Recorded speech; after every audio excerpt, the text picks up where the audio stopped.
क्या करना हमने? सरल समीकरण। ये कौन सा अध्याय है? अध्याय 4। क्या है? 4। अब देखो समीकरण कैसे बनता है। हम पहले करेंगे समीकरणों को बनाना। कैसे करेंगे? समीकरण कैसे बनते हैं। समीकरण बनाना। क्या करेंगे? समीकरण बनाना। ठीक है, समीकरण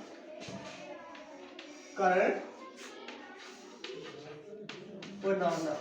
ठीक है, समीकरण बनाना। ठीक है, समीकरणों को बनाना। देखो आपके पास समीकरण किस तरह से होगा। देखो ये कितना है? कितना है? 4x। ठीक है, अगर हम इसमें कुछ मैं जमा करूं, हमारे पास कुछ है 4x, कोई चीज है 4x, इसमें कुछ मैं जमा करूं, कितना जमा कर दिया? 5। मैं बोलता हूँ 4x में हम जब 5 जमा करते हैं तो ये आता हमारे पास कितना है? कितना है? 65। क्या हुआ कि 4x कोई चीज है, उसमें कितना जमा कर दिया? 5 जमा कर दिया, कितना हो गया? 65। क्या हो गया? 65। अब याद रखो जहां पे भी बराबरी आता है उसको बोलते हैं समीकरण। क्या बोलते हैं? इस तरह कहीं पे भी बीच में क्या होगा? बराबरी हो, क्या हो? उसको बोलते हैं समीकरण। क्या बोलते हैं? समीकरण। अब इस 4x का मतलब क्या है? देखो 5 संख्या है, 65 भी आपको पता है। एक नया शब्द आया, क्या है? 4x। 4 कोई संख्या है हमारे पास। क्या है? संख्या है। अब जो ये x लगा है इसको बोलते हैं 4। क्या बोलते हैं? 4। क्या बोलते हैं? 4। क्या लगा है? 4। अब इसी तरह से मैं एक और लिख दूं, कितना है? 9y। इसमें मैं 10 प्लस कर दूं, ये हो जाता है हमारे पास, कितना हो जाता है? 80 हो जाता है। ठीक है, अब यहाँ पे ये y भी क्या है? क्या बोलेंगे इसको? 4। क्या बोलेंगे? 4। और ये क्या है इसका? संख्या या इसको गुणांक भी बोलते हैं। क्या बोलते हैं? गुणांक। क्या बोलते हैं? गुणांक। संख्या भी बोल सकते हैं या इसको क्या बोल सकते हैं? गुणांक। गुणांक का क्या होता है? जिससे हम गुणा करते हैं। गुणांक क्या होता है? जिससे हम गुणा करें। अब यहाँ बोले कि x का गुणांक कितना है? कितना आएगा? 4। y का गुणांक कितना है? 9। कितना है? 9। 10 नहीं हुआ, क्या हुआ? 9। जो उसके साथ क्या हो रहा है? गुणा। अब हमने 9y लिखा है ना, मतलब 9 को हम किससे गुणा कर रहे हैं? y से। किससे? 9 को किससे गुणा कर रहे हैं? 9 y से। किससे? y से। और यहाँ 4 को किससे गुणा कर रहे हैं? x से। किससे? x से। ठीक है, किससे गुणा कर रहे हैं? x से। ठीक है, हो गया। तो ये x का क्या होगा? गुणा करें तो क्या होगा? गुणा। क्या होगा? गुणा। यहाँ पे गुणा करें तो क्या होगा? गुणा। यहाँ पे 4 कितना है? और यहाँ पे 4 कितना है? एक और ले लेते हैं।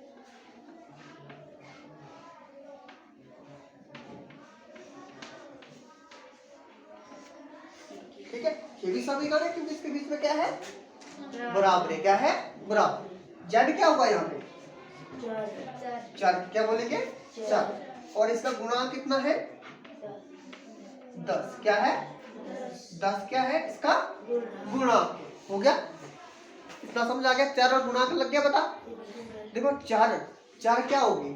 4 होगा, जो 4 होती है उसमें हमारे पास कोई भी आप शब्द ले लो, उसके साथ लगा दो। संख्या नहीं लिखनी है। ठीक है, हिंदी का शब्द लिख लो या इंग्लिश का वर्ड लिख लो। ठीक है, पर जो भी लगाते हैं हम इंग्लिश का अल्फाबेट लगाते हैं। क्या लगाते हैं? इंग्लिश का अल्फाबेट लगाते हैं। कुछ भी लगा सकते हो, A B C D लगा सकते हो, E लगा सकते हो, F लगा सकते हो, G, छोटी में बड़ी में जैसे भी लगा होगा उसको बोलेंगे 4। क्या बोलेंगे? 4। किसी भी समीकरण में कोई भी इंग्लिश का अल्फाबेट होगा उसको क्या बोलेंगे हम? 4। क्या बोलेंगे? 4। जैसे देखो हमने यहाँ पे x पढ़ा, यहाँ पे y, यहाँ पे z। एक और ले लेते हैं। सर लेकिन ये 4x + 5 65 कैसे ये लिख दिया मैंने, ठीक है। बताता हूँ मैं, यहाँ पे क्या लिया हमने, छोटा z ले लिया। ये भी क्या है 4 और 16 क्या है गुणा, क्या है गुणा, ठीक है। हो गया इतना। अब सूर्य बोल रहा है कि इसको प्लस करके 65 कैसे आ रहा है, वो करेंगे हम। देखो कैसे आएगा, इसका मतलब क्या है, इसका समझ आ गया आपको, चर का पता लग गया, गुणांक का पता लग गया, ठीक है। अब जो हमने स्टार्टिंग में लिखा था उसी पे वापस आते हैं। ये था हमारे पास 4x + 5 बराबर 65। अब देखो 4x को क्या बोलते हैं हम, 4 क्या बोलते हैं 4। 4 क्या होता है, 4 का एक निश्चित मान होगा, क्या होगा निश्चित समझते हो ना, फिक्स वैल्यू। क्या है, पेन है ना 10 रुपए का, 10 रुपए का मिलेगा, ठीक है। देखो मान लो हमारे पास पेन की वैल्यू है हमारे पास कितनी, 10। मैंने 10 पेन लेने, कितने लेने 10 पेन लेने, कितने लेने 10। उसके बाद मैं x लगा रहा हूँ। x क्या है, पेन, क्या है क्या है, मैंने 10 हमारे पास पेन है और पेन नहीं लिख रहा हूँ, मैं क्या लिख रहा हूँ x क्या हो गया, पेन हो गया, ठीक है। इसमें मैंने 5 रुपए और डाल दिए, क्या कर दिए, और मैं बोल रहा हूँ मेरे पास टोटल कितने हो गए, कितने हो गए 65, कितने हो गए, मैंने कितने पेन लिए 10 पेन, कितने लिए 10 पेन लिए और 5 रुपए उसमें और डाल दिए, कुल रुपए कितने हुए, क्या हो गए 65 हुए। अब देखो, अब मानो हमारे पास पेन का मूल्य कितना है, एक पेन में कितने का रुपए मिलता है, 10 का मिलता है ना, 10 का मिलता है, 10 का भी मिलता है, 5 का मिलता है, ठीक है। हमारे पास पेन है एक, कितने रुपए का है 10 रुपए का। यहाँ एक पेन की कीमत कितनी है 10, वो है x, क्या है x की वैल्यू कितनी आ गई 10 रुपए आ गई। तो 10 को हम 10 से गुणा करें, उसमें 5 जमा करें, कितना होगा 10 है 105 होगा, ठीक है। इसके लिए ये हमारे पास 10 वैल्यू सही नहीं है, इस समीकरण के लिए 10 वैल्यू सही नहीं। अगर हम 5 भरे, कितना भरे 10 गुणा 5 करें, कितना होगा 50 प्लस 50 प्लस 5 55, तो ये भी वैल्यू इसके लिए सही नहीं है। अगर हम 6 भरे 10 के 60 जमा कितना बराबर कितना हो गया 5, मतलब एक पेन की जो एक्चुअल वैल्यू है, निश्चित वैल्यू कितनी आ गई 6, क्या होगी 6, कितनी होगी 6, कितनी होगी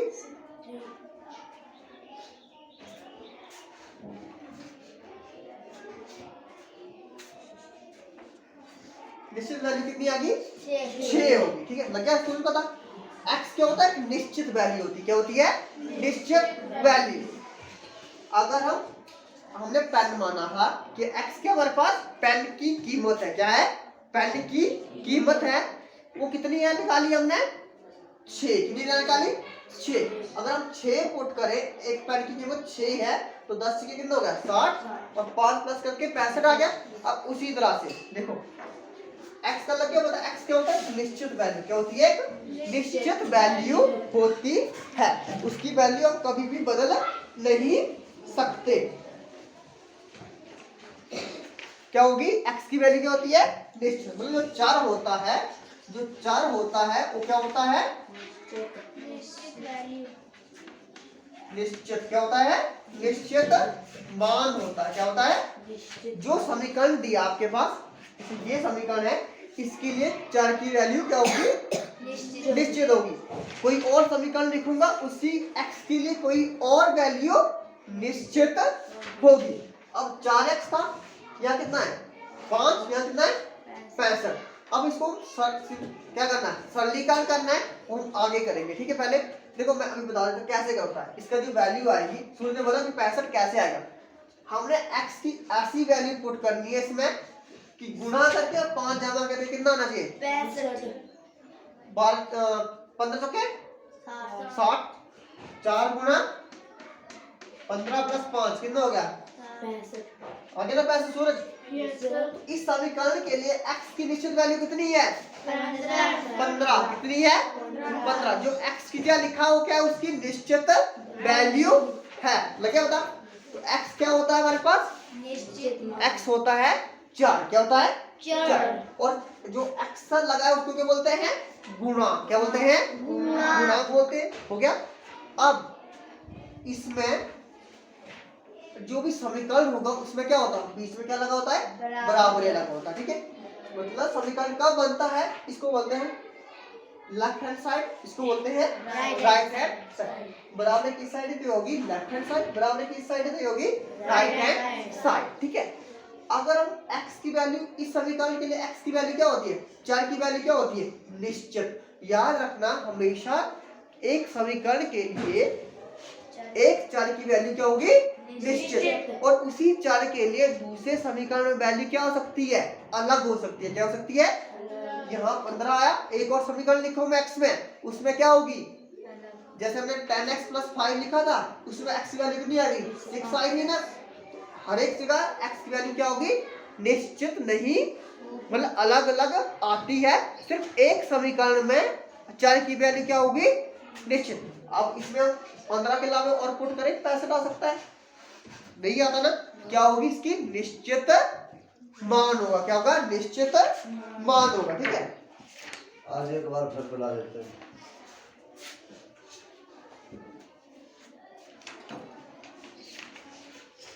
हो गया? लग गया वाला? अब देखो समीकरणों को लिखते कैसे। ये तो सिंपल सा दिया था ना हमारे पास। अब इस तरह से नहीं दिया हो, आपके पास एक स्टेटमेंट दी होगी। क्या दी होगी? स्टेटमेंट दी होगी। उसके में क्या लिखना आपने? उसको समीकरण के रूप में लिखना। किसके? समीकरण के रूप में लिखना है।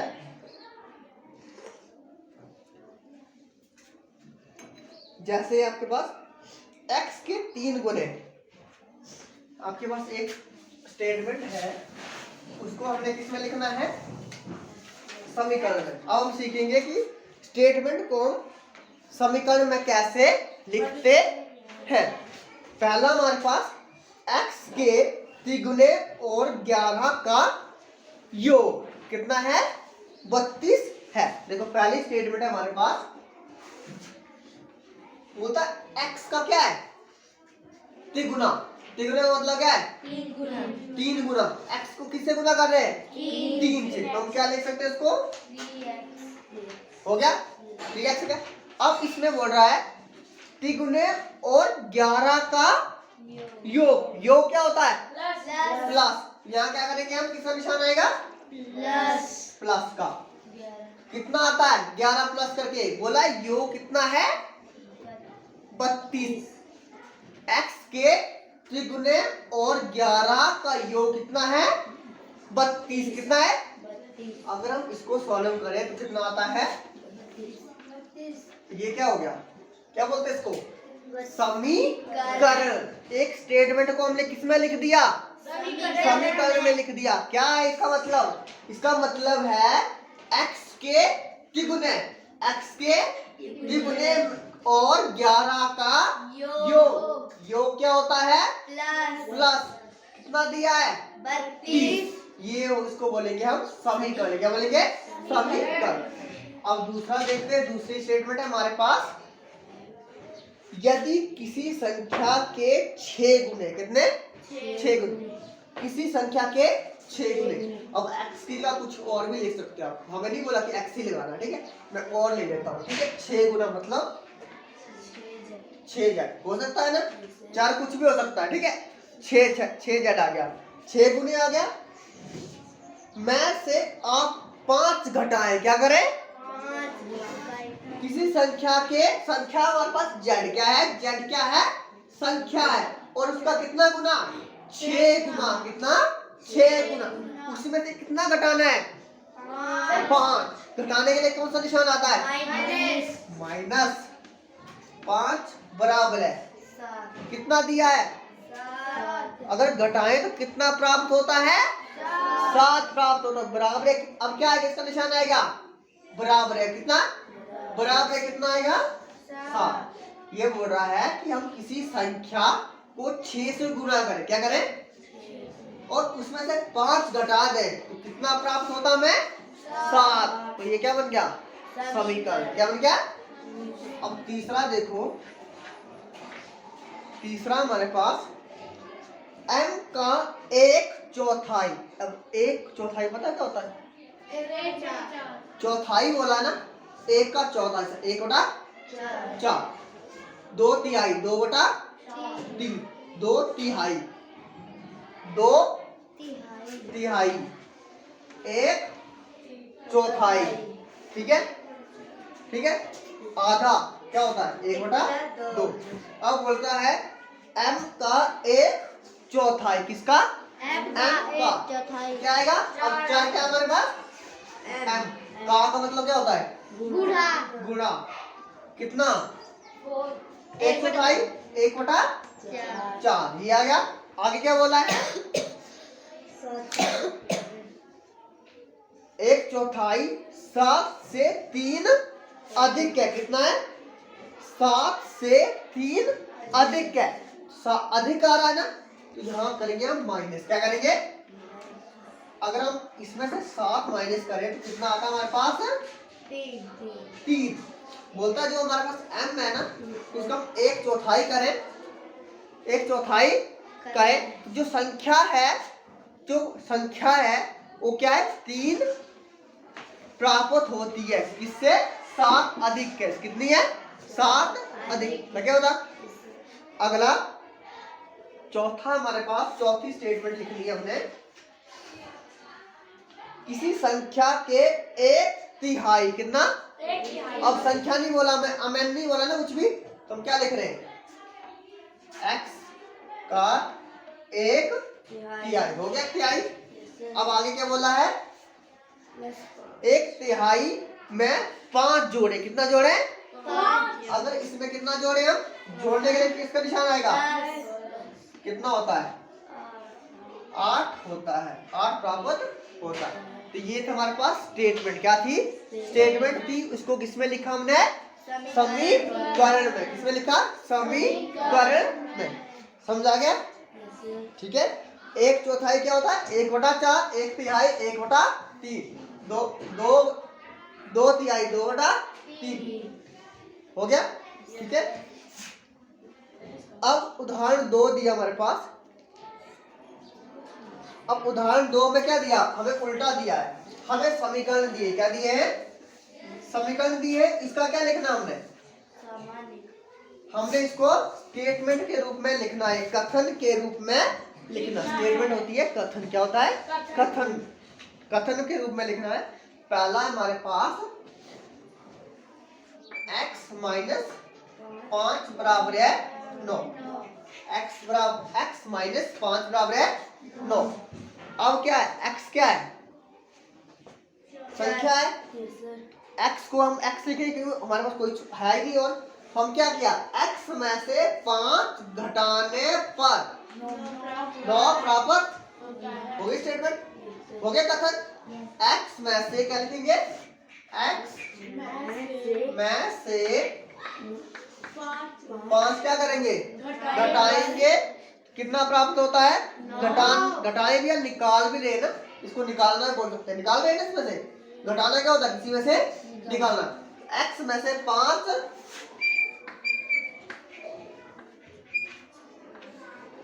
निकालने पर कितना प्राप्त होता है?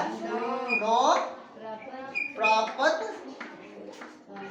होता है। हो गया। इजी है ना? जो लिखा है उसको स्टेटमेंट कथन के रूप में लिखना है। क्या था? x में से कितना निकाल रहे हैं हम? x में से 5 निकालने पे कितना बराबर? कितना है?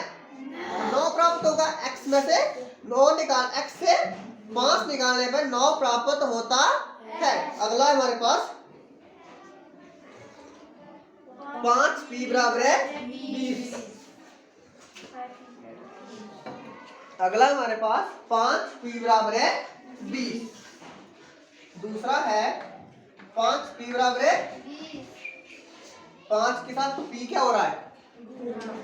क्या लिखोगे? p के 5 गुणा 20 है। क्या? एक संख्या। इसको हम संख्या मान सकते हैं ना p को। ठीक है। पी क्या आ गई? संख्या। किसी संख्या का 5 गुना कितना है? 20। क्या लिखोगे? किसी संख्या का 5 गुना कितना है? 20 है, ठीक है। या एक संख्या का